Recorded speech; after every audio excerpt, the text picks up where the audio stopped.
What's going on? It's Nathan Resnick with Sourcify. You might have seen me on CNBC right here or driving my buddies at Ventador right here. Just want to talk about manufacturing an idea real quick. You know, a lot of people ask me, well, how do I actually bring this idea to life? It's what I've been doing for the past 10 years. It's what we've helped hundreds of people do through Sourcify and now through Product Sourcing School.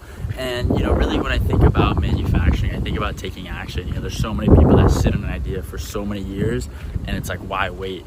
You know, I could have an idea right now walking down the street and literally within 24 hours I'd have the specs done, the branding done, and I would be on the way to getting a sample made probably within 7 days. And so when you have this idea, I got to ask, what's holding you back? You know, is it finding a factory? Is it managing the quality control? There's a lot that goes into manufacturing and we understand that. And that's why we created Product Sourcing School, to really make sure you have those keys to go from an idea to a finished product.